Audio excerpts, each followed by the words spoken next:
Alright, what's up YouTube? We've had dead batteries, sirens, all sorts of stuff go on, so we're doing another take, and this is the final take. I'm done, starting over. We're just going to do a quick update. It's been about a month since my last YouTube video. Coronavirus kicked off, price of oil really crashed. I work in the oil field, so between those two things, luckily I stayed working the entire time. My wife works in the hospital, and so she actually increased the amount of work. And then our oldest had just started kindergarten, so he went to school for a few months and then came home. So not a lot changed. We finally got Wi-Fi. No, don't jump up. We finally got Wi-Fi at our house because the internet provider, I'm not cutting it. I'm not doing another take. The internet provider provided free Wi-Fi to anyone who had a student who didn't already have Wi-Fi. That was us. So we got Wi-Fi, and not really a big fan. I don't like the technological stuff. So anyways, been a while since I've done a video. The riots are going on now. Just had one in Salt Lake. Not gonna get involved in that. News and politics are all bad shit and bullshit. I don't like them. I don't get involved in them.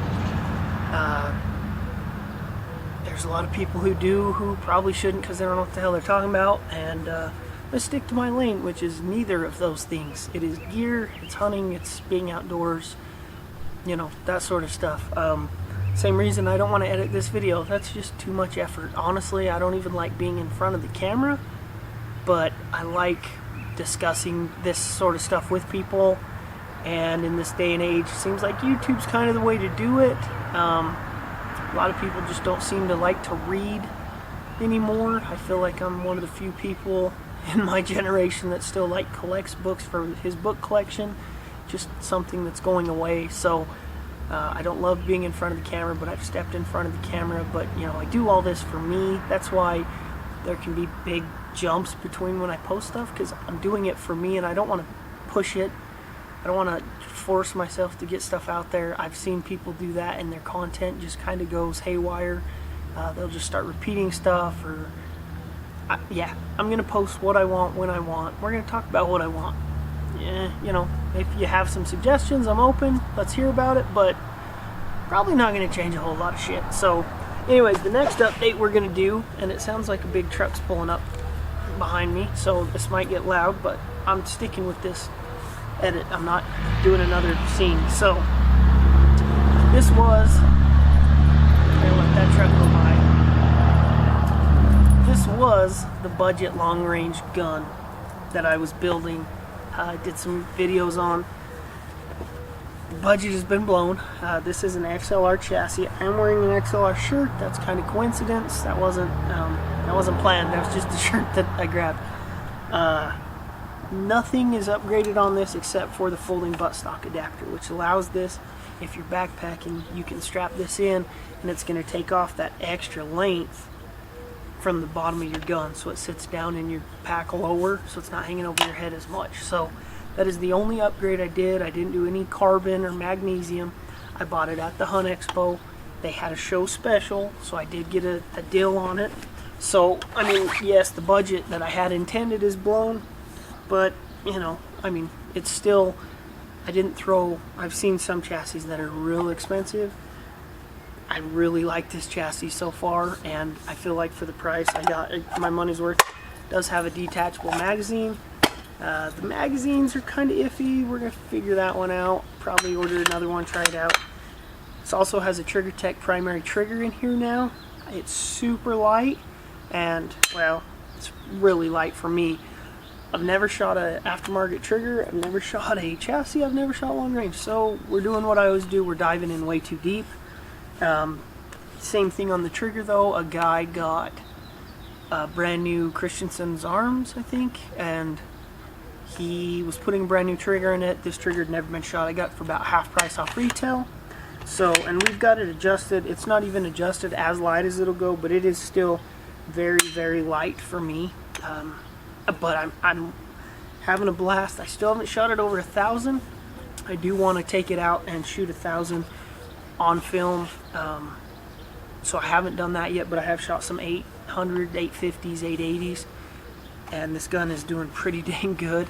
I am going to chop this barrel down to a 20-inch barrel, and I have a Gunworks 6 suppressor ordered.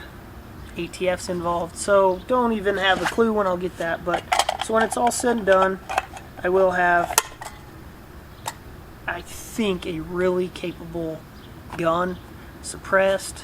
It should be around, I figure, around 11 pounds, maybe 12, maybe 10 and a half. I don't know, once it's all said and done, we'll see. But I do think overall that this is going to be a really awesome gun. It's already done things that I didn't even think I was capable of. And once I get a suppressor to really help with that recoil, I'm really excited for that. I did go with a suppressor versus a brake because I wanted to quiet the gun, not make it louder. I go out with my kids sometimes, and it's real hard to keep an eye on your kids, keeping their earmuffs on and shoot at the same time. So went with the suppressor. That way, if one of them starts to lift their earmuff off right as they shoot, they're usually pretty good about it. But I just want to be sure that we're not damaging their ears. I'm in my 30s and I am half deaf. Just oil-filled mechanic guns all my life doesn't really help your hearing out. So we're going to do some videos on that. I have started reloading. I'm going to build some loads for this. I'm hoping to video that. My grandpa had a ton of reloading stuff. He passed away years ago, and my grandma just was like, I need this stuff gone. And so I finally agreed to take it, and I've really had a blast. Just at the end of the day, go in, kids are in bed, wife's in bed reading, I go in and just sit there and reload, listen to a podcast, or just sit there and think while I reload. I'm really enjoying it. So we've got some reloading videos I want to do, some shooting videos.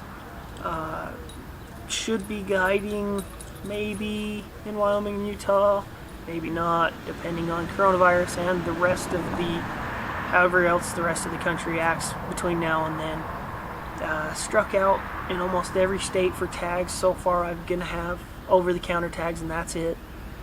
But we've got a bunch of gear that we're going to test, and then I also want to show, with all this coronavirus and crazy stuff going on, I'm not a big prepper, but I've stayed prepared, just normal, not crazy preparedness. I'm probably going to do a couple videos on some of my ideas on that. Not saying they're right or wrong, but just some of my thoughts. Some things like I keep a Rossi trifecta in my truck. It's a 243 single shot, and then you can swap the barrel for a 22 or a 20 gauge, and I keep a pile of ammo for each one of those in the truck when when I'm around. Obviously you don't want to leave all that stuff just laying around all the time, but whenever I'm around, that truck is loaded with that stuff and ready to go, and I keep a pack loaded. I've got a go bag, so we're going to go through a bunch of that stuff just for fun. Like I said, I like having the discussion. I like going through this stuff, so I really just kind of want to grow and expand and just talk about all sorts of stuff. We're going to do a review of the Gunworks 6. I've got a new appendix carry holster that I got for a new pistol I got that I'm loving so far. I've always had trouble. I'm a small framed person. I've always had trouble with appendix carry because it just shows. I finally found a holster that I think fixes that, as well as a magazine carrier that I'm really enjoying. So we've just got a ton of stuff to do. I'm gonna work on it. We're gonna get it all posted, and we're gonna try and do it all in one take. Less editing time, because then I don't have to turn on the laptop for any longer than I have to. And that's what I love about single take videos like this one. So we knocked it out.